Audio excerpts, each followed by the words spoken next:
अलग अलग कैटेगरी के जो पर्सन है उनका रेसिडेंशियल स्टेटस कैसे पता लगाते हो हमने देख लिया। अब हमारे पास फाइनलाइज होके आ गया है कि कोई पर्सन आरओआर है, आरएनओआर है या नॉन रेसिडेंट है।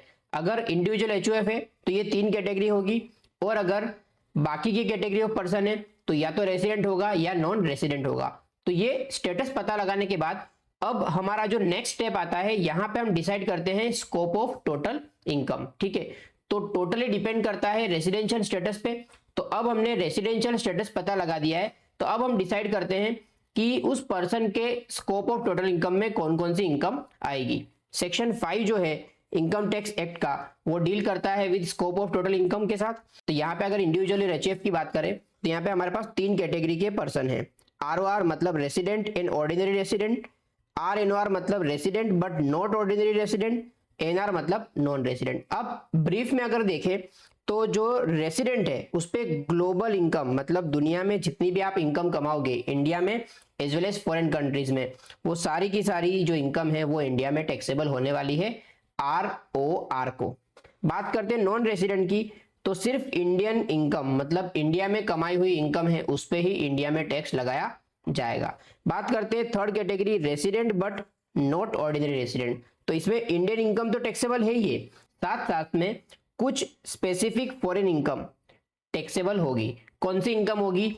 ऐसी इनकम जो इंडियन बिजनेस कनेक्शन से या फिर प्रोफेशन सेटअप इन इंडिया से मिल रही है। फॉर एग्जांपल आपका कोई ऐसा बिजनेस है जो कंट्रोल हो रहा है इंडिया से, तो उसमें से अगर इनकम मिल रही है तो वो आरएनओआर को भी टैक्सेबल हो जाएगी। दूसरा, आप प्रोफेशन कर रहे थे इंडिया के अंदर, आपने फॉरेन में ब्रांच ओपन की, तो ये इंडिया में प्रोफेशन सेटअप है बट इनकम जो है वो आपको फॉरेन में मिल रही है, फिर भी वो आपकी टैक्सेबल हो जाएगी। तो आरओआर को ग्लोबल इनकम टैक्सेबल है, नॉन रेसिडेंट को सिर्फ इंडियन इनकम टैक्सेबल है, और आरएनओआर को इंडियन इनकम और बिजनेस कनेक्शन या प्रोफेशन सेटअप इन इंडिया है वहां से जो भी इनकम मिल रही है वो टैक्सेबल होगी। अब ये इंडियन इनकम फॉरेन इनकम ये क्या है इसको हम डिटेल में आगे समझते हैं। अब ये इंडियन इनकम फॉरेन इनकम जो है वो डिपेंड करता है अक्रूवल और रिसिप्ट पे। ठीक है, अक्रूवल और रिसिप्ट का मतलब सिंपल है। रिसिप्ट का मतलब तो पहली बार आपको जो पैसा मिल रहा है तो उसको माना जाएगा रिसिप्ट। अगर वो पहली बार रिसिप्ट इंडिया में हो जा रही है मतलब वो इनकम जो है वो पहली बार इंडिया में अगर आपको मिल रही है then that income will be Indian income. बात करें अक्रूवल की, तो अक्रूवल का मतलब सिंपल ये होता है कि राइट टू रिसीव, आपने काम जहां पे कंप्लीट किया वहां पे आपको राइट टू रिसीव मिलता है।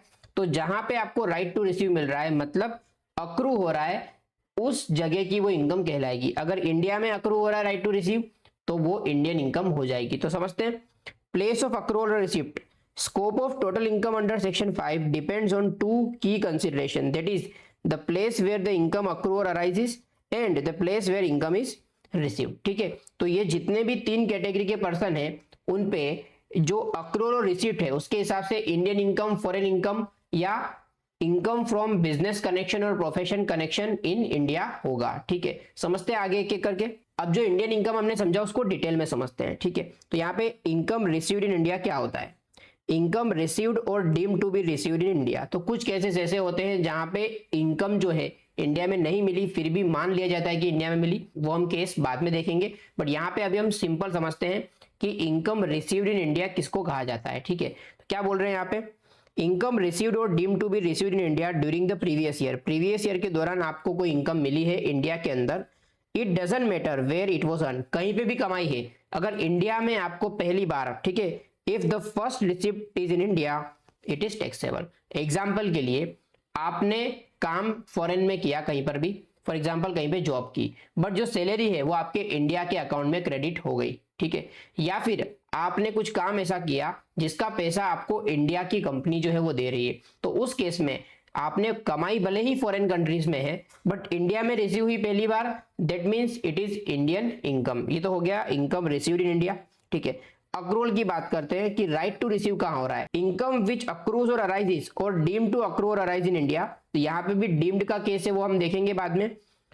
It doesn't matter where it was received, if it was earn in India it is taxable. अब ये अर्न इन इंडिया क्या है? सिंपल समझो कि एम्प्लॉयर जो है वो इंडिया के अंदर है, एम्प्लॉय है वो भी इंडिया के अंदर है, काम भी यहीं पे हो रहा है, बट जो पैसा है वो आपको फॉरेन वाले अकाउंट में मिल रहा है। ठीक है, इसमें क्या हुआ?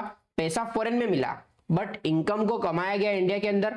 आपकी कोई प्रॉपर्टी है इंडिया के अंदर, भाड़ा जो है वो इंडिया में कमाया जाएगा क्योंकि प्रॉपर्टी इंडिया के अंदर है, बट वो भाड़ा शायद आपको लंदन में दिया जा रहा है, ठीक है। तो भले ही वो लंदन में रिसीव हुआ, बट जो प्रॉपर्टी है वो इंडिया के अंदर है, तो जो रेंट की इनकम है वो इंडिया में कमाई गई, ऐसा माना जाएगा।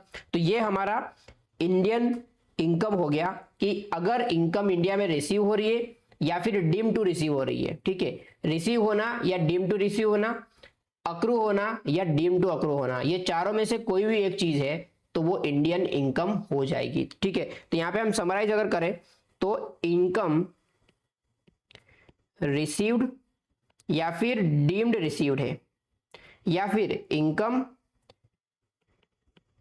अक्रू और डीम्ड अक्रू, ये चारों ही केसेस में वो इंडियन इनकम बन जाएगी।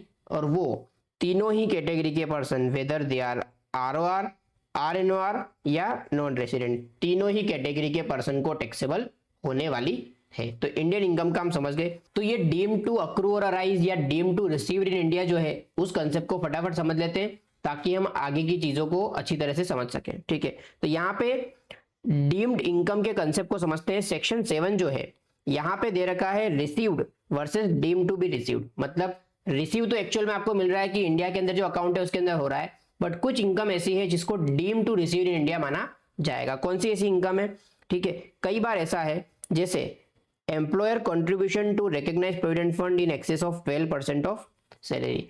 तो अगर कोई एम्प्लॉयर जो है वो एम्प्लॉय की सैलरी का 12% तक रिकॉग्नाइज प्रोविडेंट फंड में डालता है, तो वो जो 12% है वो जो एम्प्लॉय है उसकी इनकम में नहीं जोड़ा जाएगा। बट 12 के ऊपर जो भी है वो भले ही आपको नहीं मिला क्योंकि वो पैसा जो है वो पीएफ के पास जमा हो रहा है, बट ऐसा मान लिया जाएगा कि वो आपको रिसीव हो गया। दूसरा case, interest credited to RPF in excess of 9.5%। तो भाई 9.5% का इंटरेस्ट जो है आपके खाते में क्रेडिट हो रहा है पीएफ के खाते में, तो चलेगा, कोई दिक्कत नहीं है। बट उसके ऊपर का अगर ब्याज मिल रहा है, फॉर एग्जाम्पल 10% इंटरेस्ट है, 11% इंटरेस्ट है, तो उस केस में वो पैसा आपको मिल गया ऐसा मानकर उस पर टैक्स लगाया जाएगा। भले ही वो पैसा अभी तक मिला नहीं है, वो पैसा आपका क्या हुआ है, वहां पे क्रेडिट हुआ है, वहां पे आरपीएफ के अकाउंट में क्रेडिट हुआ है। तीसरा केस है employer contribute under pension scheme. भाई पेंशन स्कीम में एम्प्लॉयर जो है आपके बिहाफ पे किसी पेंशन स्कीम में पैसा जमा कर रहा है, तो वो पैसा आपको मिला ऐसा मानकर टैक्स लगाया जाएगा। तो ये तो हो गए हमारे deem to received in India. अब यहाँ पे जो रिसिप्ट है उसके बारे में भी थोड़ा इंफॉर्मेशन दे रखा है। क्या दे रखा है, रिसिप्ट का मतलब क्या, receipt refers to first occasion the recipient gets control over the money, ठीक है। तो कई बार ऐसा होता है कि भी फॉरेन में आपने सैलरी कमाई, बट आपकी फैमिली इंडिया में रह रही है, तो आपने सैलरी वहां पे कमाई, आपको रिसीव हो गई, फिर आप इंडिया में इसको रेमिट कर रहे हो। तो वैसे केस में जो सैलरी है वो इंडिया में नहीं मिली, वो मिली फॉरेन में, और मिलने के बाद उसने यहाँ पे रेमिट किया, तो उस केस में वो इंडियन इनकम नहीं कहलाएगी, भले वो पैसा इंडिया में यूज होने वाला है, क्योंकि ऑलरेडी वो वहां पे रिसीव हो गया। फर्स्ट हैंड जहां पे रिसीव होता है तभी वो इंडिया में रिसीव्ड माना जाएगा, ठीक है। तो यहाँ पे दे रखा है subsequent transfers to India doesn't count as receipt. अब कई बार ऐसा भी होता है कि भाई आपकी पास्ट अनटैक्स इनकम, मतलब पहले आपको मिला होगा कभी, उस टाइम पे टैक्सेबल नहीं हुआ था, अब वो पैसा आप इंडिया में ला रहे हो, मतलब मिल गया आपको ऑलरेडी, उस टाइम पे भले ही टैक्स नहीं लगाया, फिर भी जो लेटर ऑन रेमिटेंसेस है, मतलब पैसा मिल गया उसके कुछ सालों बाद या उस साल में भी आप पैसा उस कंट्री में मिल गया उसके बाद इंडिया में ला रहे हो, तो वो टैक्सेबल नहीं माना जाएगा, वो इंडियन इनकम नहीं मानी जाएगी। अब आता है डीम्ड अक्रूवल, वो आता है सेक्शन 9 में। तो डीम्ड रिसिप्ट सेक्शन 7 में था, डीम्ड अक्रूवल जो है उसको समझते हैं। This is powerful tool that creates legal connection to India. तो भाई कुछ केसेस ऐसे हैं जहां पे कंपल्सरीली जो इनकम कमाई गई है उसको डीम्ड माना जाता है कि इंडिया में कमाई गई है। वैसे कुछ केसेस है, इंटरेस्ट इनकम का है, रॉयल्टी इनकम का है, डिविडेंड इनकम का है, देखते हैं डिटेल में। सेक्शन 9 में कई सारे पॉइंट्स दे रखे हैं। Income is deemed to accrue in India if it arises directly और indirectly from any business connection in India. कोई भी इंडियन बिजनेस कनेक्शन है, इंडिया से कंट्रोल हो रहा बिजनेस या प्रोफेशन है, वहां से आपको इनकम मिल रही है, तो it is deemed to accrue और अराइज इन इंडिया। दूसरा, एनी प्रॉपर्टी इन इंडिया, कोई भी आपकी प्रॉपर्टी है, कोई भी असेट है, वहां से आपको इनकम मिल रही है, भाड़े की इनकम मिल रही है, हायर चार्जेस मिल रहा है कोई मशीन का, इंडिया के अंदर है, तो भी वो इंडियन इनकम मानी जाएगी, deem to accrue and arise in India मानी जाएगी। एनी असेट और source of income in India, कोई भी सोर्स ऑफ इनकम है, फॉर एग्जांपल इंडिया के अंदर शेयर्स है आपके, उसमें से आपको डिविडेंड मिल रहा है, transfer of capital asset situated in India, India के अंदर कोई भी कैपिटल असेट है आप बेच रहे हो, आपके इंडियन कंपनी के शेयर हो गए, आपकी कोई प्रॉपर्टी हो गई, सोना चांदी कुछ भी हो गया, अगर कैपिटल असेट इंडिया के अंदर है उसको ट्रांसफर कर रहे हो, उसको बेचने पर आपको जो फायदा हो रहा है उसको कहा जाता है कैपिटल गेन, वो भी डीम टू अक्रू और अराइज इन इंडिया माना जाएगा। आगे यहाँ पे एक इंफॉर्मेशन दे रखी है, important exclusion for non resident, भाई कुछ नॉन रेसिडेंट जो है उनके केस में एक्सेप्शन दे रखा है। ऐसे केसेस में क्या एक्सेप्शन है, income from operation confined to the purchase of goods in India for export. कई बार क्या होता है जो नॉन रेसिडेंट्स हैं वो इंडिया के पोर्ट पे सिर्फ गुड्स मंगवाते हैं और यहाँ से डायरेक्टली एक्सपोर्ट कर देते हैं, इंडिया में लेके नहीं आए, एक्सपोर्ट कर दिया डायरेक्टली, तो वैसे केस में इंडियन कनेक्शन नहीं माना जाएगा, डीम टू अक्रू और अराइज इन इंडिया नहीं माना जाएगा। कलेक्शन ऑफ न्यूज और views in India for transmission out of India, भाई इंडिया के अंदर आप न्यूज कलेक्ट कर रहे हो बट उसका ब्रॉडकास्टिंग जो है वो फॉरेन में हो रहा है, इंडिया में नहीं हो रहा है, तो वैसे केस में भी इंडियन इनकम नहीं माना जाएगा, deem to accrue and arise in India नहीं माना जाएगा। तीसरा केस है shooting of cinematograph films in India under specific condition, तो ये क्या चीज है बेसिकली, यहाँ पे आप इंडिया में आके शूटिंग करके जा रहे हो बट उसका जो ब्रॉडकास्टिंग है मूवी का, सिनेमेटिक फिल्म का, वो इंडिया में नहीं हो रहा, तो वैसे केस में भी deem to accrue and arise in India नहीं माना जाएगा। सिंपल चीज है कि अगर कोई फॉरेन कंपनी है वो इंडिया में काम कर रही है, इंडिया के कस्टमर को सामान बेच रही है, तो इंडियन कनेक्शन से जितना कमाई हो रहा है, इंडियन कनेक्शन की वजह से जितना इनकम हो रहा है, उस पे ही उसको deem to accrue and arise in India माना जाएगा, अदरवाइज वो फॉरेन इनकम ही मानी जाएगी। क्या पे लिख रखा है, only such part of the income as is reasonably attributable to operation carried out in India is deem to accrue in India. तो यहाँ पे सिर्फ और सिर्फ आपको देखना है कि भाई इंडिया में कितने बिजनेस ऑपरेशंस हो रहे हैं। तो ये डीम्ड अक्रूवल में कुछ और कंसेप्ट है, पहला है सैलरी, भाई इंडिया के अंदर आपको सैलरी मिल रही है तो इंडियन इनकम ही मानी जाएगी, बट कई बार ऐसा होता है कि गवर्नमेंट ऑफ इंडिया जो है अपने एम्प्लॉयज को जो फॉरेन में रह रहे हैं, इंडियन एम्बेसी में काम कर रहे हैं फॉरेन की कंट्री में, तो उनको जो सैलरी दी जाती है, तो Indian government paying salary to the employees who are situated outside India, उनको वहां पे डेप्यूट किया गया है, तो वहां पे उनको जो भी सैलरी मिल रही है वो इंडियन इनकम मानी जाएगी, इररिस्पेक्टिव ऑफ द फैक्ट कि वो पर्सन नॉन रेजिडेंट बन जा रहा है। बट वहां पे ध्यान क्या रखना है, उन लोगों को जो अलाउंसेस मिलते हैं, परक्यूजिट्स मिलते हैं, वो एग्जम्प्ट होते हैं अंडर सेक्शन 10(7), ठीक है। तो वो जो इनकम है भले ही इंडियन इनकम मानी जाएगी, वो नॉन रेजिडेंट हो गया तो भी, ठीक है, बट एग्जम्पशन मिलने वाला है परक्यूजिट और अलाउंसेस के लिए। आगे डिविडेंड की बात करते हैं कि भाई इंडियन कंपनी से अगर किसी भी पर्सन को, क्या इंडियन कंपनी से किसी भी पर्सन को डिविडेंड मिल रहा है तो वो हमेशा deem to accrue in India ही माना जाएगा, ठीक है, भले उसको फॉरेन में पेमेंट आपने किया है। बात करते हैं इंटरेस्ट की, ठीक है। अब जो इंटरेस्ट है ना वो 3 कैटेगरी के लोग पे कर रहे हैं, इसको थोड़ा डिटेल में समझते हैं। Interest is payable by government, resident या फिर non resident if business profession in India, या तो इंडियन बिजनेस या फिर इंडियन गवर्नमेंट जो है वो इंटरेस्ट पे कर रही है, तो क्या होगा, ठीक है। तो यहाँ पे हम तीनों का केस देखते हैं। गवर्नमेंट अगर पे कर रही है तो हमेशा वो ऐसा माना जाएगा कि भाई deem to accrue in India होगा। गवर्नमेंट किसी भी पर्सन को फॉरेन में इंटरेस्ट पे कर रही है then it will be always considered as deem to accrue in India. बात करते हैं रेसिडेंट की और नॉन रेसिडेंट की। रेसिडेंट की बात करें कि भाई अगर जो लोन है वो इंडिया में ऑपरेशंस के लिए, बिजनेस ऑपरेशन के लिए यूज होने वाली है, तो उस पर जो भी इंटरेस्ट पे कर रहे हैं वो deem to accrue in India होगा।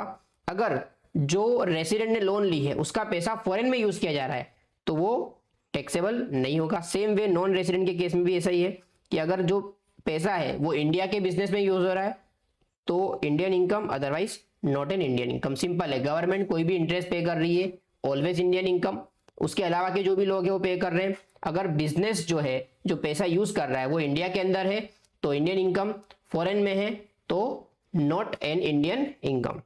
तो 2 और पेमेंट है, पहला है रॉयल्टी। रॉयल्टी मतलब क्या, तो रॉयल्टी आप कंसिडरेशन पे कर रहे हो use of patents, copyright, trademark, design, secret formula, technical knowledge, ऐसा कुछ यूज करने के लिए आप किसी पर्सन को पेमेंट कर रहे हो। वो पर्सन को पेमेंट कौन कर रहा है, गवर्नमेंट या फिर रेसिडेंट और नॉन रेसिडेंट, किसके लिए, इंडिया में पैसा कमाने के लिए, इंडिया के बिजनेस में यूज करने के लिए। गवर्नमेंट तो कोई भी रॉयल्टी या फीस फॉर टेक्निकल सर्विसेज पे करेगा तो always deem to accrue and arise in India होगा।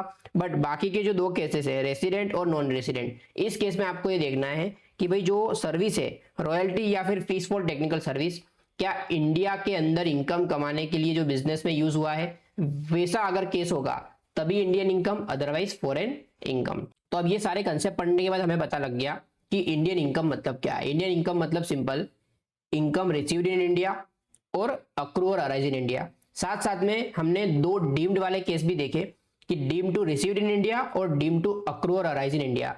मतलब इनकम इंडिया में मिली, इंडिया में अक्रू हुई, इंडिया में डीम टू रिसीव हुई, या इंडिया में डीम टू अक्रू और अराइज हुई। ये चारों ही केसेस में वो इनकम बन जाती है इंडियन इनकम। उसके अलावा की जो भी इनकम होगी उसको कहा जाएगा फॉरेन इनकम। तो हमने ये तो चीज देख ली थी कि भाई इंडियन इनकम जो है वो सभी को टैक्सेबल होगी। तो यहाँ पे कंसाइज टेबल है जहां से आप पता लगा सकते हो कि भाई कौन से कैटेगरी के पर्सन को कौन सी इनकम टैक्सेबल होगी या नहीं होगी। तो यहाँ पे टेबल है, टेबल के अंदर आपको आरओआर दे रखा है, आरएनओआर दे रखा है और नॉन रेसिडेंट दे रखा है। ठीक है, इंडिविजुअल एचयूएफ के केस में तीनों होगा, बाकी के केस में सिर्फ आरओआर होगा और नॉन रेसिडेंट होगा। आरओआर बोलो या रेसिडेंट बोलो सेम होगा। इंडियन इनकम, इंडियन इनकम अभी आपको मैंने बता दिया, इनकम रिसीव्ड, अक्रूड और डीम टू रिसीव्ड और अक्रू इन इंडिया। उस केस में तीनों ही कैटेगरी के लोगों को ये टैक्सेबल होगी, वेदर दे आर आरओआर, आरएनओआर और एनआर, मतलब इंडियन इनकम सभी को टैक्सेबल। बात करते हैं फॉरेन इनकम की। तो वो फॉरेन इनकम सिर्फ जो इंडियन रेसिडेंट है आरओआर उसको ही टैक्सेबल होगी, बाकी दोनों कैटेगरी में टैक्सेबल नहीं होगी। अब तीसरी जो इनकम आती है foreign income from controlled business. ठीक है, इंडिया से अगर कोई बिजनेस कंट्रोल हो रहा है या प्रोफेशन कंट्रोल हो रहा है तो उस केस में वो इनकम रेसिडेंट के साथ साथ आरएनओआर को भी टैक्सेबल होगी। तो यहाँ पे हमने सिंपल तरीके से समराइज कर लिया, इंडियन इनकम सभी को टैक्सेबल, फॉरेन इनकम सिर्फ रेसिडेंट को टैक्सेबल, और इंडियन बिजनेस कनेक्शन या प्रोफेशन कनेक्शन वाली जो इनकम है वो आरएनओआर को भी टैक्सेबल हो जाएगी। तो एकदम सिंपल तरीके से हमारा समराइज हो गया। अब ये सारे के सारे कंसेप्ट समझने के बाद कुछ एग्जांपल देखते हैं, कुछ केस स्टडीज देखते हैं ताकि हमारा कंसेप्ट जो है वो पक्का हो जाए। तो यहाँ पे मिस्टर अनिरुद्ध करके एक पर्सन है, ठीक है, उसकी AY 26-27 की यहाँ पे इनकम दे रखी है 1 2 3 4 5। ठीक है, 5 टाइप की इनकम है। हमें पूछा है कि भाई वो आरओआर होगा तो इस इनकम का क्या ट्रीटमेंट होगा, आरएनओआर होगा तो क्या होगा, नॉन रेसिडेंट होगा तो क्या होगा। तो पहले हम यहाँ पे पर्टिकुलर्स पढ़ेंगे, रीजनिंग देखेंगे और टैक्सेबिलिटी डिसाइड करेंगे। सबसे पहला, STCG on Indian company shares received in Germany. Indian company के शेयर आपने बेचे, वहां से आपको STCG हुआ, ठीक है, पैसा मिला जर्मनी में। तो भाई पैसा मिला फॉरेन में, बट क्योंकि इंडियन कंपनी के शेयर है, प्रॉपर्टी सिचुएटेड इन इंडिया या फिर कैपिटल असेट इंडिया की थी, उसको ट्रांसफर करके आपको पैसा मिला, तो ये इनकम जो है वो deem to accrue in India है। भले ही रिसीव फॉरेन में हुई बट ये इंडियन इनकम बन जाएगी। तो तीनों ही कैटेगरी के लोगों को ये टैक्सेबल हो जाएगी, आरओआर, आरएनओआर और नॉन रेसिडेंट। दूसरा, dividend from Japanese company received in Japan. पैसा भी जापानीज कंपनी से मिला भी जापान में। तो ये तो क्लियरली केस कौन सा वाला है, इसमें ना तो कोई बिजनेस कनेक्शन है, ना अक्रूल और अराइजल जो है वो इंडिया में हो रहा है, ना रिसिप्ट इंडिया में हो रही है। तो ये सिंपल केस है फॉरेन इनकम का, सिर्फ रेसिडेंट को टैक्सेबल होगा, बाकी के दो लोगों को नहीं होने वाला। तीसरा, rent from London property received in London. ठीक है, 52,500 रुपए का आपको नेट भाड़ा मिला है। तो यहाँ पे 52,500 एस्टिक करके लिखा हुआ है, 75,000 रेंट था बट 30% स्टैंडर्ड डिडक्शन माइनस करने के बाद इनकम फ्रॉम हाउस प्रॉपर्टी निकाल दिया है। अब ये घर था कहाँ पे, लंदन में, पैसा भी कहाँ मिला, लंदन में। तो प्रॉपर्टी भी लंदन में है, पैसा भी मिला लंदन में, ना तो रिसिप्ट इंडिया में हुई ना अक्रू इंडिया में हुआ। तो ये तो फॉरेन इनकम है, ये सिर्फ रेसिडेंट को टैक्सेबल होगी, बाकी दो कैटेगरी में टैक्सेबल नहीं होगी। आगे, डिविडेंड फ्रॉम इंडियन कंपनी। तो मैंने आपको बताया था इंडियन कंपनी से डिविडेंड मिल रहा है, ऑलवेज इंडियन इनकम, तीनों ही कैटेगरी के लोगों को टैक्सेबल हो जाएगी।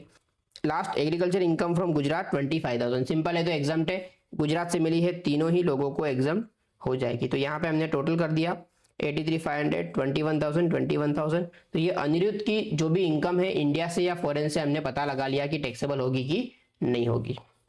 फीस फॉर टेक्निकल सर्विसेज वाला जो है उस कंसेप्ट को समझते हैं। यहाँ पे क्या हुआ है, मिस विविता करके एक पर्सन है, मिस्टर कुलशेखर करके एक पर्सन है। मिस विविता जो है वो इंडिया के अंदर है, मिस्टर कुलशेखर जो है वो नॉन रेसिडेंट है, कोलंबो मतलब श्रीलंका में रहता है। यहाँ पे क्या हुआ, मिस्टर कुलशेखर जो है वो कंसल्टेंट है, ठीक है, नॉन रेसिडेंट है। वो क्या कर रहा है, वो इंडिया के एक बिजनेस को कंसल्टेंसी सर्विस दे रहा है, उसके बदले मिस विविता जो है उसको $5,000 जो है वो श्रीलंका में ट्रांसफर कर देती है। ठीक है, काम कहाँ हुआ है, इंडिया के अंदर, कोलंबो में पैसा उसको मिला है। तो पैसा इंडिया में नहीं मिला, कहाँ मिला है, कोलंबो मतलब श्रीलंका के अंदर। बट क्योंकि ये बिजनेस कनेक्शन इंडिया के अंदर था, उस पर्टिकुलर सर्विस को इंडिया में यूज किया गया बिजनेस पर्पस के लिए, तो उस केस के अंदर ये जो इसको इनकम मिली है 5000 यूएसडी की, वो इंडियन इनकम कहलाएगी और इस पे मिस्टर कुलशेखर को इंडिया के अंदर टैक्सेबल होना पड़ेगा। ठीक है, तो ये हमने फीस फॉर टेक्निकल सर्विसेज देख लिया। तो एक और एग्जांपल देखते हैं। Mr David an Indian citizen age 40 years government employ है, serving in the ministry of external affairs, मतलब फॉरेन मिनिस्ट्री में है, मतलब पक्का ये बाहर होगा। Left India for the first time on 31 March 25, 31 मार्च को चला गया, मतलब पहले अप्रैल 25 से लेकर बाद में वो फॉरेन में है। Due to his transfer to high commission of Canada, Canada गया वो, ठीक है, एम्बेसी में चला गया। He did not visit India any time during 25-26, he has received following income. तो 25-26 में वो इंडिया नहीं आया, मतलब एक भी दिन इंडिया के अंदर नहीं है, तो उस पर कोई भी कंडीशन लागू नहीं होने वाली है, तो वो बन जाएगा नॉन रेसिडेंट। इनकम क्या क्या है? Salary 5 lakh, foreign allowance 4 lakh, interest on fix deposit from bank in India 1 lakh, income from agriculture in Nepal 2 lakh, income from house property in Nepal 2.5 lakh. तो यहाँ पे सबसे पहले हमने पता लगा दिया कि नॉन रेसिडेंट है, क्योंकि इंडिया के अंदर वो एक भी दिन नहीं था। 31 मार्च 25 को चला गया, उसके बाद इंडिया नहीं आया। अब यहाँ पे सबसे पहले जो फॉरेन इनकम होगी वो तो टैक्सेबल होने नहीं वाली। एग्रीकल्चर इन नेपाल इंडिया में टैक्सेबल नहीं होगी, house property in Nepal India में टैक्सेबल नहीं होगी। ठीक है, फॉरेन अलाउंस जो है वो इंडियन एम्बेसी के लोगों को जो बाहर काम कर रहे हैं उनको एग्जम्प्ट होते हैं। क्या होते हैं? एग्जम्प्ट। अब बचा क्या? 5 लाख और 1 लाख। अब 5 लाख जो है भले ही सैलरी बाहर मिली, बट यहाँ पे हमने देखा था डीम्ड अक्रूवल अराइजल में कि भाई इंडियन गवर्नमेंट अपने एम्प्लॉयज को सैलरी देती है, भले ही वो नॉन रेसिडेंट है, वो ऑलवेज इंडियन इनकम मानी जाएगी, तो इसको 5 लाख पे टैक्स लगेगा। साथ ही साथ डिपॉजिट का इंटरेस्ट मिल रहा है इंडिया के बैंक से, इंडिया में बैंक है, वहां पे एफडी कराई, वहां का ब्याज मिला, ये भी इंडियन इनकम हो गई। मतलब 5 लाख सैलरी इंडिया में टैक्सेबल होगी, 1 लाख का इंटरेस्ट टैक्सेबल होगा, एक इनकम एग्जम्प्ट है 4 लाख वाली, और 2 लाख और 2.5 लाख फॉरेन इनकम होने की वजह से टैक्सेबल नहीं होगा। तो यहाँ पे देख लेते हैं सॉल्यूशन में सैलरी टैक्सेबल कर दी, इनकम फ्रॉम अदर सोर्सेज ब्याज टैक्सेबल कर दिया, बाकी की जो इनकम है वो एग्जाम हो जाएगी। अब यहाँ पे एक बड़ा एग्जांपल करते हैं जहाँ पे सारे के सारे कंसेप्ट जो है वो कवर हो जाएंगे। Compute the total income in the hands of individual age 35 years being a resident in ordinary resident, resident but not ordinary resident and non resident. मतलब R O R, R N O R और N R, तीनों का column wise आपको answer निकालना है। ठीक है, 26-27 का साल है। Provided that option of shifting out जो है उसने एक्सरसाइज कर दिया, मतलब ओल्ड रिजिम में वो है। तो ये बहुत सारी अलग अलग इनकम दे रखी है, इसका हम सॉल्यूशन जो है उसी फॉर्मेट में कर देते हैं। यहाँ पे हम पढ़ेंगे और हमारा लॉजिक अप्लाई करके हम चेक करेंगे कि सही किया हुआ है कि नहीं किया हुआ। ये है आर ओ आर, ये है आर एन ओ आर और ये है एन। पहला पॉइंट है interest on UK development bonds 50% interest received in India. भाई यूके डेवलपमेंट बॉन्ड मतलब फॉरेन कंट्री के बॉन्ड है। अब ये इंटरेस्ट जो है वो फॉरेन कंट्री में मिलने वाला होगा, सिर्फ 50% इंडिया में लेके आए, बट इंडियन रेसिडेंट को आरओआर को तो पूरी इनकम टैक्सेबल होगी, बाकी के 2 लोगों को जितना इंडिया में रिसीव हुआ है वही टैक्सेबल होने वाला है। दूसरा, इनकम फ्रॉम बिजनेस इन चेन्नई। भाई चेन्नई का बिजनेस है, फिर कुछ भी देखने की जरूरत नहीं है, चेन्नई का बिजनेस मतलब बिजनेस कनेक्शन इन इंडिया, तीनों को टैक्सेबल हो जाएगी। तीसरा, short term capital gain on sale of shares of Indian company. भाई इंडियन कंपनी के शेयर बेचे, इंडिया की प्रॉपर्टी है, तीनों को टैक्सेबल होगा। Dividend from British company received in London. भाई ब्रिटिश कंपनी, ब्रिटेन की कंपनी, पैसा भी वही मिला, सिर्फ रेसिडेंट को टैक्सेबल, बाकी 2 लोगों को टैक्सेबल नहीं होगा क्योंकि ये फॉरेन इनकम है। आगे, long term capital gain on sale of plant at Germany 50% of gain received in India. भाई रेसिडेंट को तो पूरी इनकम टैक्सेबल, बट बाकी के लोगों को 50% गेन इंडिया में रिसीव हुआ तो 50% ही टैक्सेबल होगा, बाकी का 50% फॉरेन इनकम कहलाएगी। Income earn from business in Germany which is control in Delhi. अब एक और इंपॉर्टेंट पॉइंट समझते हैं, ये थोड़ा कॉम्प्लिकेटेड है। Income earn from business in Germany. भाई बिजनेस जर्मनी के अंदर है, जर्मनी का बिजनेस इंडिया से कंट्रोल हो रहा है, 70,000 की इनकम टैक्सेबल रेसिडेंट को तो हो जाएगी, क्योंकि बिजनेस इंडिया से कंट्रोल हो रहा है तो आर एन आर को भी टैक्सेबल होगा, बट जितना पोर्शन रिसीव इंडिया में हुआ है उतना ही एनआर को टैक्सेबल होगा। ये हमारा कौन सा केस है? जहां पे बिजनेस कनेक्शन इन इंडिया वाला है। आगे, profit from business in Delhi but manage, Delhi में बिजनेस है तो इंडियन इनकम। ठीक है, यहाँ पे ऊपर वाले केस में बिजनेस जर्मनी में था, ठीक है, तो जर्मनी में बिजनेस है तो कंट्रोल अगर इंडिया से होगा तो ही आरएनआर को टैक्सेबल होगा, अदरवाइज नहीं होगा। आगे, income from house property in London deposited in bank at London. पैसा भी लंदन में मिला, प्रॉपर्टी भी लंदन में है, फॉरेन इनकम है, सिर्फ रेसिडेंट को टैक्सेबल होगा। Letter on limited to India, भाई बाद में इंडिया में लाओ, कोई लेना देना नहीं है। आगे, interest on debenture in an Indian company received in London. Debenture Indian company के हैं, मिला कहीं पर भी, इंडियन कंपनी अगर इंटरेस्ट पे कर रही है तो तीनों को टैक्सेबल होगा, क्योंकि जो कंपनी है वो उस पैसे को यूज कर रही है business in India. Fees for technical services rendered in India, render किया है इंडिया के अंदर, तो इंडियन इनकम, तीनों को taxable. Profit from business in Mumbai, business Mumbai में है, तीनों को taxable. Income from property situated in Nepal and received there, पैसा भी वहीं कमाया, मिला भी वहीं, सिर्फ रेसिडेंट को टैक्सेबल, बाकी दो को नहीं। पास्ट फॉरेन अनटैक्स इनकम, मैंने आपको बताया था अनटैक्स इनकम पास्ट वाली है, वो इंडिया में लेके आए, नॉट टैक्सेबल एट ऑल, क्योंकि पास्ट इनकम है, पहली बार इंडिया में नहीं मिली। Income from agriculture land in Nepal received there and then brought to India, मिल गया ना वहां पे, कमाया वहां पे, मिला भी वहां पे, बाद में लेके आए, सिर्फ रेसिडेंट को टैक्सेबल, बाकी दोनों को टैक्सेबल नहीं होगा। Income from profession in Kenya which was setup in India, ये कौन सा वाला केस है, ये सेम RNOR वाला केस है कि बिजनेस और प्रोफेशन जो इंडिया से कंट्रोल हो रहे हैं, फॉरेन में है बट इंडिया से कंट्रोल हो रहे हैं, तो रेसिडेंट को तो टैक्सेबल ही है, साथ ही साथ RNOR को भी टैक्सेबल हो जाएगा। Gift received on the occasion of wedding, ये तो एग्जम्प्ट होता है, ये हम आगे पढ़ेंगे, वेडिंग पे जितना भी गिफ्ट मिलता है फुल्ली एग्जम्प्ट होता है। Interest on saving bank deposit in state bank of India, Indian income, तीनों को टैक्सेबल, क्योंकि बैंक इंडिया के अंदर है। Income from business in Russia, control in Russia, सिर्फ इंडियन रेसिडेंट को टैक्सेबल, बाकी दोनों को टैक्सेबल नहीं होगा। Dividend from Reliance petroleum, Indian company से डिविडेंड मिला, तीनों को टैक्सेबल, क्योंकि इंडियन इनकम माना जाता है। टोटल कर दिया यहाँ पे, तीनों की इनकम हो गई, डिडक्शन अभी मैं नहीं देख रहा हूँ। तो हमने इस लेक्चर के अंदर रेसिडेंशियल स्टेटस कैसे डिसाइड करते हैं वो समझा, साथ ही साथ स्कोप ऑफ टोटल इनकम समझा। रेसिडेंशियल स्टेटस में हमने क्या देखा, आप कौन सी टाइप की एंटिटी हो, मतलब कौन से टाइप के पर्सन हो, उस पर डिपेंड करता है कि आप किस तरीके से रेसिडेंशियल स्टेटस निकालोगे। अगर आप इंडिविजुअल हो तो अलग तरीके से निकालेंगे, कंपनी है तो अलग तरीके से, फर्म HUF है तो अलग तरीके से। तो बात करते हैं इंडिविजुअल का रेसिडेंशियल स्टेटस कैसे निकालते हैं। तो यहाँ पे आप पे लगाई जाएगी बेसिक कंडीशन, अगर आप दो में से कोई भी एक बेसिक कंडीशन सेटिस्फाई कर लेते हो तो आप बन जाओगे रेसिडेंट। कंडीशन क्या है, पहली कंडीशन है अगर आपका इंडिया के अंदर stay during the previous year 182 दिन 182 डेज या उससे ज्यादा था तो आप रेसिडेंट। दूसरी कंडीशन क्या है, पहली नहीं कर पाए, दूसरी कंडीशन ये है कि स्टे 60 दिन था बट पिछले 4 सालों का जो स्टे है वो कितना दिन होना चाहिए, 365 दिन या उससे ज्यादा, तो उस केस में भी आप क्या बन जाओगे, रेसिडेंट। अगर आंसर ना है तो आप बन जाओगे नॉन रेसिडेंट। ठीक है। सेकंड कंडीशन कुछ केसेस में लागू नहीं पड़ती, जैसे कि कोई पर्सन फॉरेन जा रहा है एम्प्लॉयमेंट पर्पस के लिए, इंडियन शिप के क्रू के रूप में जा रहा है, या फिर जो फॉरेन में रह रहा इंडियन ओरिजिन का पर्सन है या इंडियन सिटीजन है वो विजिट करने आता है इंडिया, तो उस केस में उसकी इनकम देखी जाएगी कि 15 लाख से ज्यादा इनकम होगी तो जो 60 दिन की कंडीशन है वो 120 प्लस 365 हो जाएगी, और अगर 15 लाख से कम इनकम है तो उस पे सेकेंड कंडीशन लागू नहीं पड़ेगी। अगर उसको रेसिडेंट बनाना है तो उसको 182 डे वाला क्राइटेरिया फॉलो करना पड़ेगा। अगर आप रेसिडेंट बन जाते हो तो फर्दर आपसे सवाल पूछा जाएगा क्या आप एडिशनल कंडीशन सेटिस्फाई कर रहे हो। भाई एडिशनल कंडीशन क्या है, तो आपके पास 2 एडिशनल कंडीशन है। क्या कंडीशन है, पहली कंडीशन है कि पिछले 10 सालों में से क्या 2 या उससे ज्यादा सालों में आप रेसिडेंट थे, और साथ ही साथ आपके पिछले 7 सालों का स्टे जो है वो 730 दिन या उससे ज्यादा था। अगर ये दोनों एडिशनल कंडीशन सेटिस्फाई हो जाती है तो आप बन जाओगे ROR। अगर नहीं कर पाए, दोनों में से कोई एक भी नहीं कर पाए, तो आप बन जाओगे RNOR। रेसिडेंट के केस में ग्लोबल इनकम टैक्सेबल, मतलब दुनिया की सारी इनकम टैक्सेबल। नॉन रेसिडेंट के केस में सिर्फ इंडियन इनकम टैक्सेबल। RNOR के केस में इंडियन इनकम प्लस कुछ स्पेसिफिक इंडियन कनेक्शन वाली इनकम। ठीक है, तो ये हमने देख लिया। इसके साथ हमने कंपनी का देखा।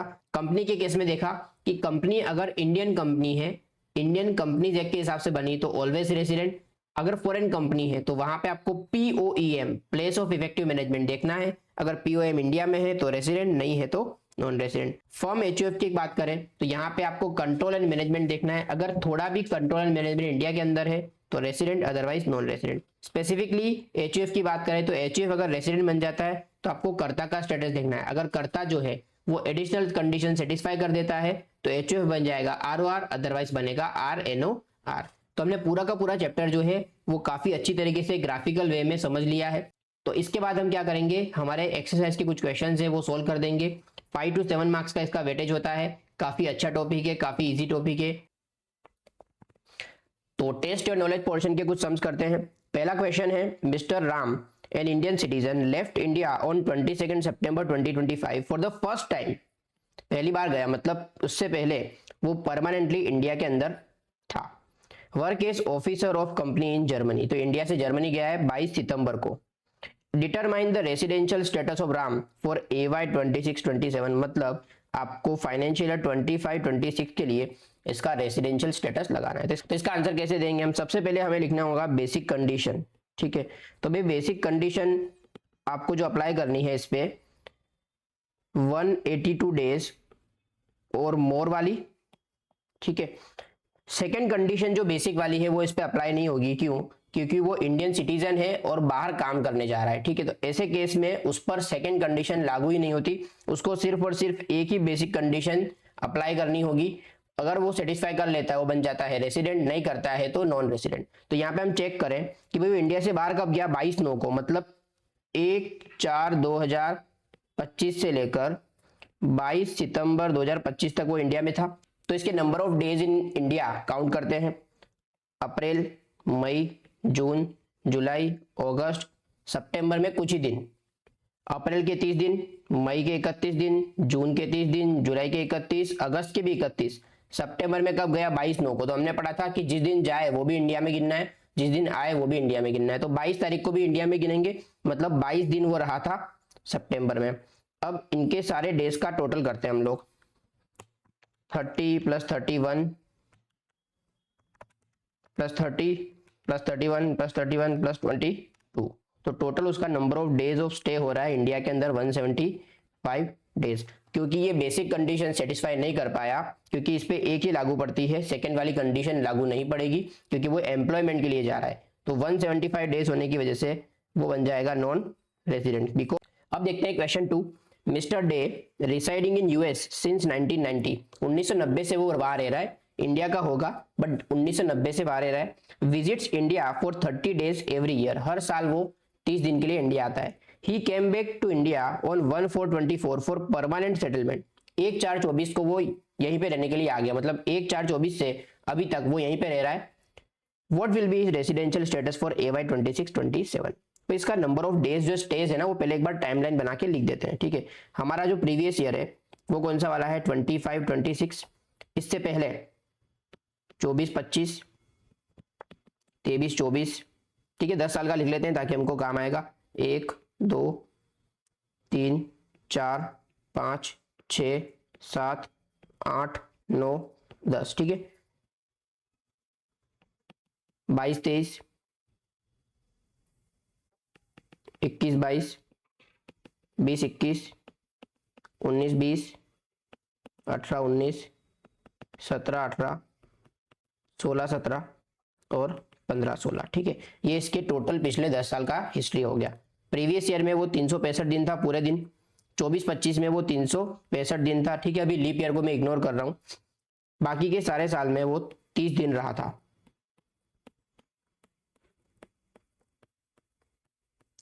तो यहाँ पे उसका number of days of stage हमने देख लिया। अब सबसे पहले अप्लाई करेंगे उस पर हम बेसिक कंडीशन।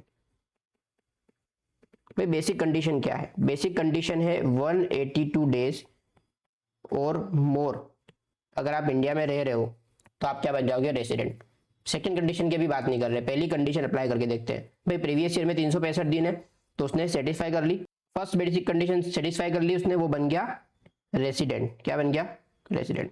अब हमको चेक करना है कि भाई वो ROR वाला है कि RNOR वाला है। इसको चेक करने के लिए क्या करना है आपको?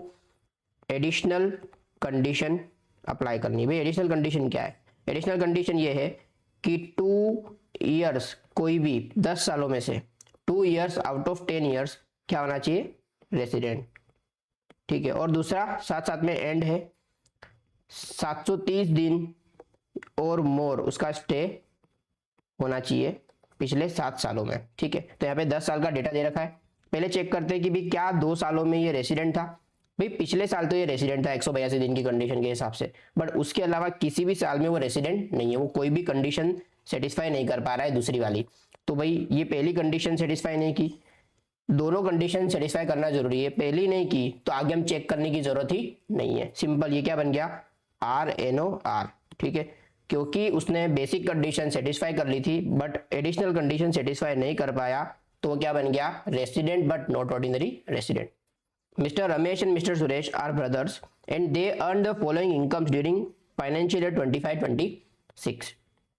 Mister Ramesh settled in Canada. Mister Ramesh जो है, पहला वाला जो भाई है वो कनाडा में सेटल्ड है 1996 ईयर से, और सुरेश जो है वो दिल्ली में सेटल्ड है। तो बेसिकली कनाडा वाला जो है वो नॉन रेसिडेंट होगा, मतलब मिस्टर रमेश जो है यहाँ पे हमको नीचे दे रखा है, ये है नॉन रेसिडेंट और ये है रेसिडेंट, ठीक है। आगे देखेंगे अगर कुछ दे रखा है तो compute the total income for AY 26-27 assuming that both have exercise the option of shifting out, मतलब ओल्ड रिजिम में ये लोग हैं। हमको इनकी इनकम गिननी है और कुछ इंफॉर्मेशन नहीं दे रखी, सिर्फ इनकम के बारे में जानकारी दे रखी है। तो हम क्या करते हैं, यहाँ पे इसके पास ही यहाँ पे टैक्सेबिलिटी लिख लेते हैं।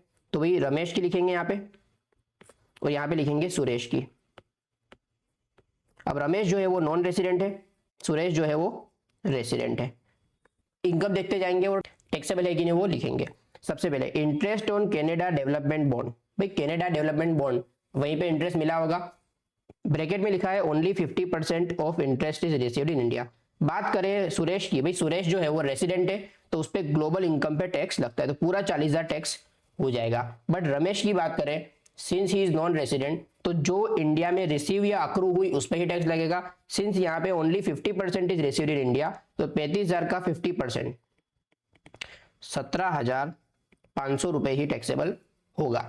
दूसरा, dividend from British company received in London, भाई पैसा कमाया भी बाहर, रिसीव भी बाहर हुआ, तो नॉन रेसिडेंट को तो टैक्सेबल होगा ही नहीं। रेसिडेंट की बात करें तो ग्लोबल इनकम टैक्सेबल है तो टैक्सेबल हो जाएगा। प्रॉफिट फ्रॉम बिजनेस इन नागपुर, भाई बिजनेस कहाँ है, नागपुर में है, ठीक है, but manage directly from London, भाई कहीं से भी मैनेज हो रहा हो, बिजनेस का लोकेशन अगर इंडिया में है तो दोनों को ही टैक्सेबल हो जाएगा, वेदर दे आर रेसिडेंट और नॉन रेसिडेंट। तो जिनकी रेस्पेक्टिव इनकम हमने यहाँ पे टैक्सेबल में डाल दी। Fourth, short term capital gain on sale of shares of Indian company, भाई इंडियन कंपनी के शेयर बचोगे, नॉन रेसिडेंट हो या रेसिडेंट हो, दोनों को ही टैक्सेबल। तो यहाँ पे इसका 60,000 है, इसका 90,000 है। इनकम फ्रॉम बिजनेस इन चेन्नई, भी चेन्नई का बिजनेस है, दोनों को टैक्सेबल है। Fees for technical services rendered in India but received in Canada, भाई इंडिया में रेंडर किया है ना तो टैक्सेबल हो जाएगा, भले ही वो नॉन रेसिडेंट हो, यहाँ पे इसकी तो है ही नहीं। Interest on saving bank deposit in UCO bank Delhi, भाई यूको बैंक दिल्ली में है, दिल्ली का जो बैंक है वो इंटरेस्ट दे रहा है, दोनों को टैक्सेबल। इंडिया में इनकम अक्रू हुई ऐसा माना जाएगा, deem to accrue in arise in India. Agriculture income from land situated in Andhra Pradesh, India में है, तो इंडिया में जो भी एग्रीकल्चर इनकम कमाओगे दैट इज एग्जम्प्ट, क्या है, exempt. Rent received in respect of house property at Bhopal, Bhopal में हाउस प्रॉपर्टी है, वहां से इंटरेस्ट मिला, दोनों को taxable. Income deem to accrue and arise in India.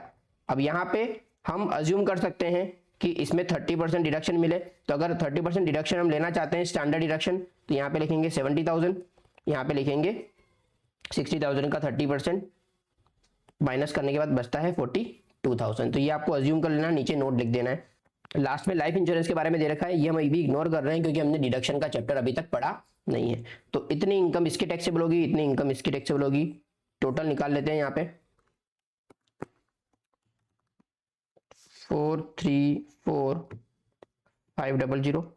यहाँ पे बात करें 414,000, ठीक है। ये कैसे आया तो हम यहाँ पे लिख देते हैं, इनकम फ्रॉम हाउस प्रॉपर्टी जो है हमने NAV मान लिया 1 लाख और 60,000 को, यहाँ से 24A का 30% डिडक्शन दिया तो ये हो जाएगा 70,000, ये हो जाएगा 42,000, ठीक है। तो यहाँ पे हमने जो नोट दी है उसके हिसाब से ये वाला हो गया।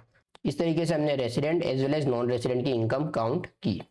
क्वेश्चन नंबर 5 देखते हैं, examine with reasons whether the following transactions attract income tax in India in the hands of recipient, ठीक है। चेक करते हैं। सबसे पहला, salary payable by central government to mister John a citizen of India ₹7 lakh for the services rendered outside India considering that he pays the tax as per provision of section 115BAC, ठीक है। फिर tax attract करने के लिए कर रही है, tax calculate करने के लिए नहीं बोला, टैक्स लगेगा कि नहीं लगेगा वो चेक करना है। भाई सैलरी पे किया है सेंट्रल गवर्नमेंट ने, कहाँ पे पे किया है, आउटसाइड इंडिया पे किया है, वो इंडियन सिटीजन को सैलरी दे रही है, तो सेंट्रल गवर्नमेंट इंडियन सिटीजन को अगर सैलरी दे रही है जिनको उन्होंने उनकी सर्विसेज के लिए बाहर डेप्यूट किया है, तो वो इंडिया में टैक्सेबल होगी। तो यहाँ पे टैक्सेबल होगी इंडिया के अंदर।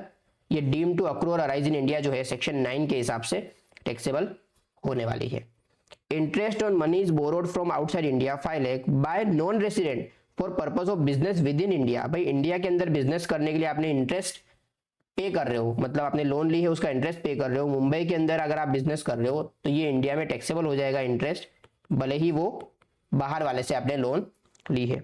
तीसरा, post office saving bank interest 19,000 received by resident assessee mister Ram age 46 years if he exercises the option of shifting out of default tax regime provided under section 115 BAC।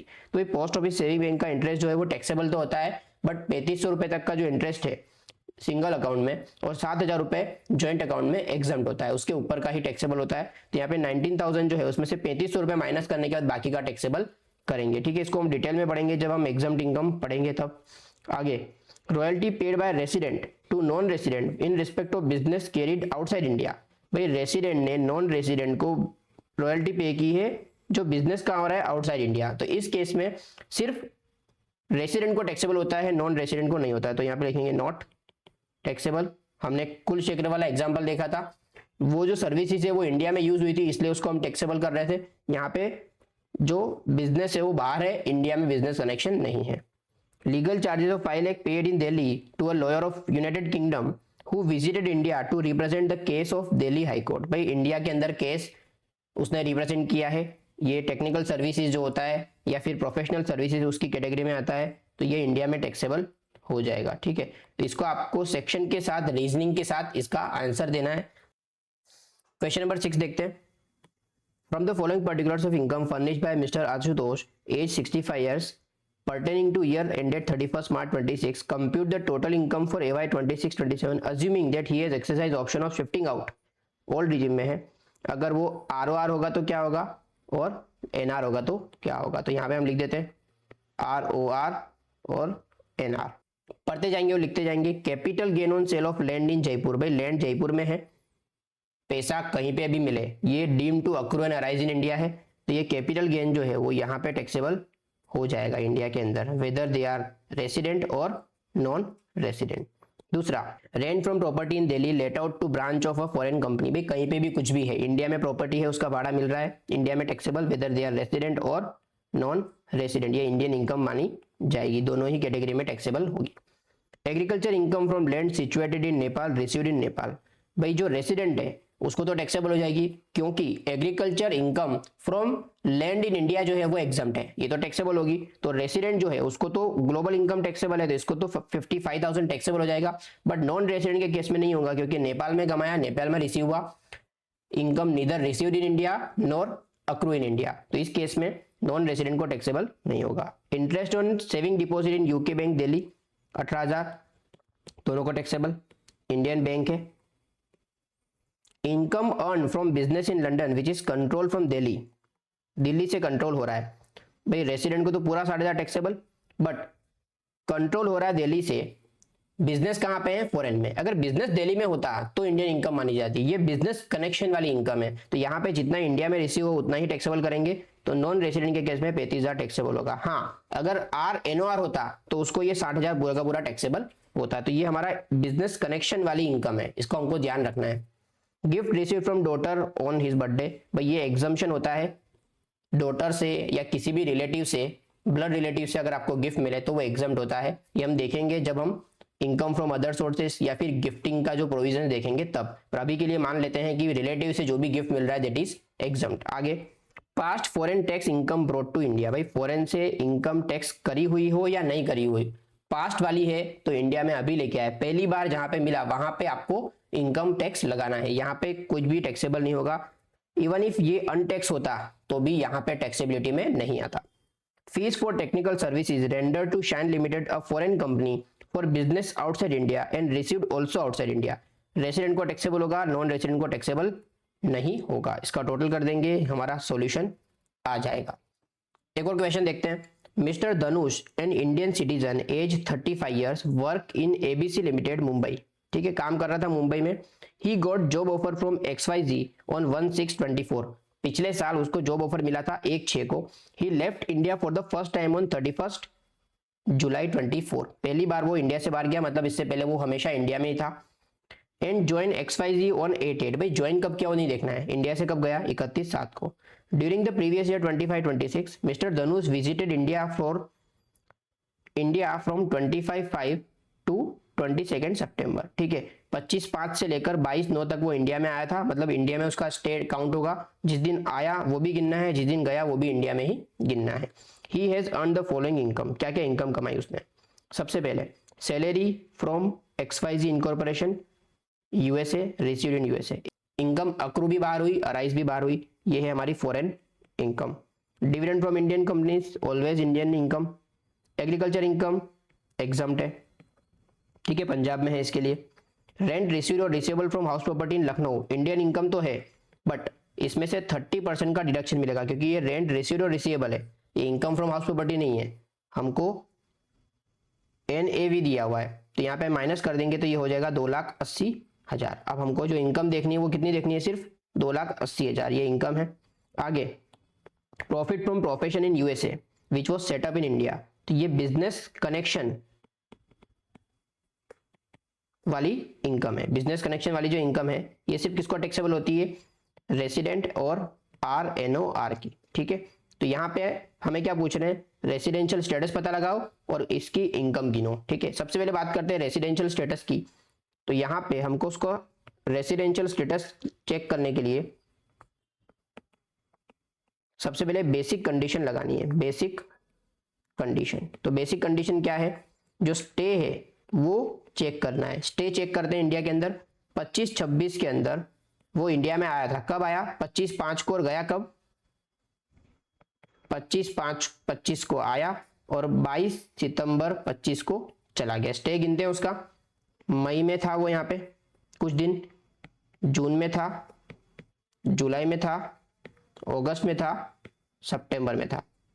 मई में कब आया? 25/5 को, तो जिस दिन आया वो गिनना है। तो 25, 26, 27, 28, 29, 30, 31, 7 दिन मई में। यहाँ पे डेज लिख दे रहा हूं मैं, यहाँ पे मंथ है ये। जून में पूरे 30 दिन, जुलाई में 31, अगस्त में 31, सितंबर में सिर्फ 22 दिन, जिस दिन गया वो भी गिन लेना है। टोटल करेंगे इसका हम, ये हो जा रहा है 121 डेज। अब हम इस पे बेसिक कंडीशन अप्लाई करते हैं। भाई बेसिक कंडीशन जो पहली है वो कितने दिन वाली है?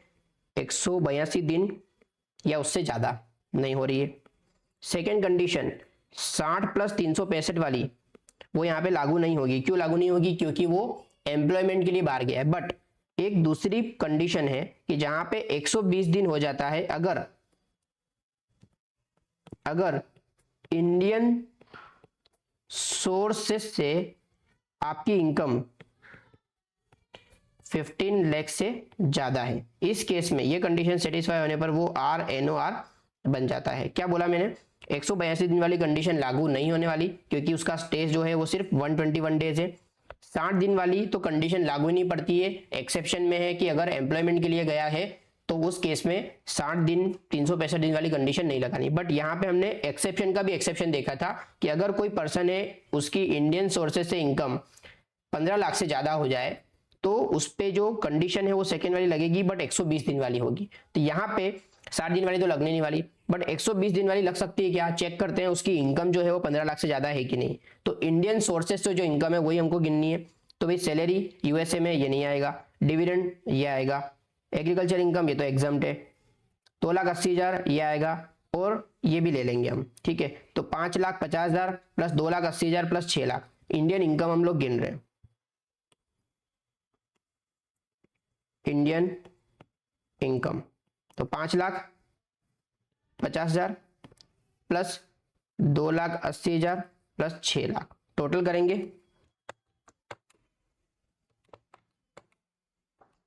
तो ये हो रही है 14,30,000।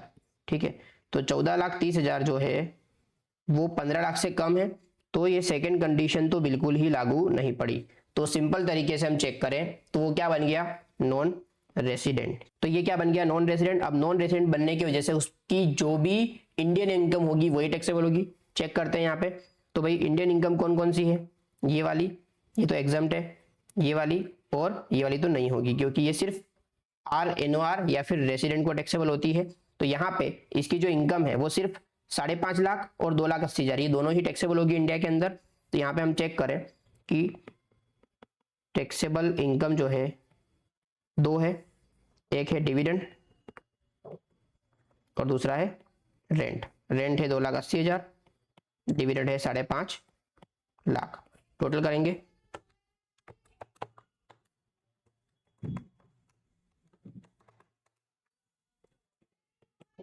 8,30,000। बाकी की इनकम जो है कुछ एग्जाम्प्ट है और कुछ फॉरेन इनकम होने की वजह से टैक्सेबल नहीं हो रही है। आई होप आपको ये टॉपिक समझ में आया होगा।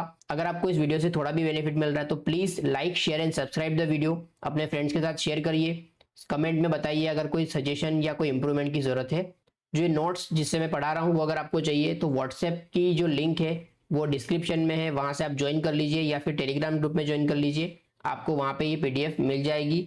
जो भी दूसरे नोट्स होते हैं, रेगुलर अपडेट्स आपको वहां पे मिल जाएगी। मिलते हैं नेक्स्ट वीडियो में। Thank you for watching this video.